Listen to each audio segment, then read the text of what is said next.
अस्सलामु अलैकुम।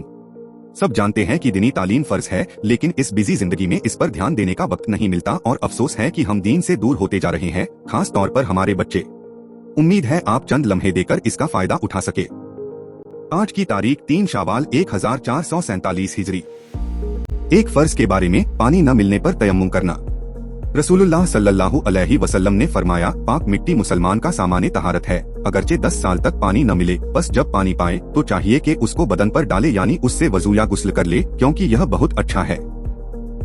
एक सुन्नत के बारे में इस्तिंजा के वक्त कपड़ा हटाने का तरीका।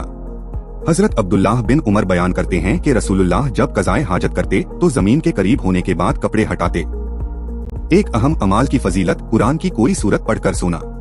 रसूलुल्लाह सल्लल्लाहु अलैहि वसल्लम ने फरमाया, जब मुसलमान बिस्तर पर सोते वक्त कुरान करीम की कोई भी सूरत पढ़ लेता है तो अल्लाह ताला उसकी हिफाजत के लिए एक फरिश्ता मुकर्रर फरमा देता है और उसके जागने तक कोई तकलीफ देह चीज उसके करीब भी नहीं आती।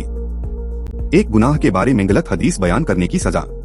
रसूलुल्लाह सल्लल्लाहु अलैहि वसल्लम ने फरमाया, मेरी हदीस को बयान करने में एहतियात करो और वही बयान करो जिसका तुम्हें यकीनी इल्म हो। जो शख्स जानबूझकर मेरी तरफ से कोई गलत बात बयान करे वह अपना ठिकाना जहन्नम में बना ले। आखिरत के बारे में जन्नत वालों का इनाम व इकराम।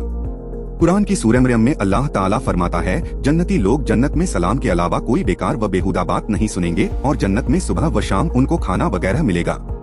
यही वह जन्नत है जिसका मालिक हम अपने बंदों में से उस शख्स को बनाएंगे जो अल्लाह से डरने वाला होगा। तिब्बे नबवी से इलाज, शहद से पेट के दर्द का इलाज। एक शख्स रसूलुल्लाह सल्लल्लाहु अलैहि वसल्लम के पास आया और अर्ज किया, ए अल्लाह के रसूल, मेरे भाई के पेट में तकलीफ है। रसूलुल्लाह सल्लल्लाहु अलैहि वसल्लम ने फरमाया, शहद पिलाओ। वह शख्स गया और शहद पिलाया, वापस आकर फिर वही शिकायत की तो आपने फिर शहद पिलाने का हुक्म फरमाया।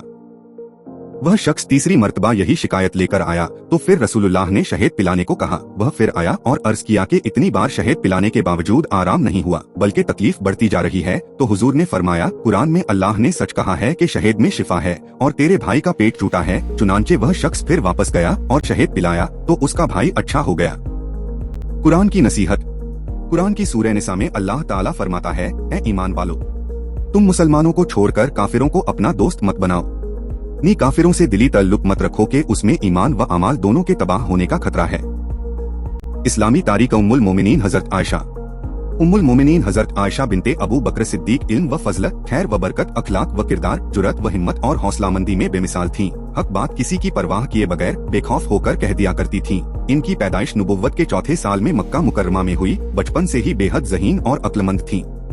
घर में खादिमा होने के बावजूद अपना काम खुद किया करती थीं। गरीबों की मदद, यतीमों की परवरिश, मेहमान नवाजी और राह खुदा में बड़ी दरिया दिली से खर्च करती थीं। एक मर्तबा अमीर मुआविया ने उनकी खिदमत में बतौरे हदिया 1 लाख दिरहम भेजा तो शाम होने तक सब गरीबों में तकसीम कर दिया। इसके साथ ही अल्लाह की इबादत, हुजूर की सुन्नत की पैरवी और शरीयत के एक एक हुक्म पर बड़े एहतिमाम से अमल किया करती थीं। नमाज़े तहज्जुद व चाश्त की बहुत पाबंद थीं और अक्सर रोजे रखा करती थीं। शरीयत के खिलाफ छोटी छोटी बातों से भी बचा करती थीं। देखने के लिए शुक्रिया। ये वीडियो हर रोज देखें और अपने रिश्तेदारों, बच्चों और दोस्तों से शेयर करें। वीडियो लाइक करें और चैनल को सब्सक्राइब करें और दीनी तालीम को आगे बढ़ाएं। खुदा हाफिज, फिर मिलेंगे।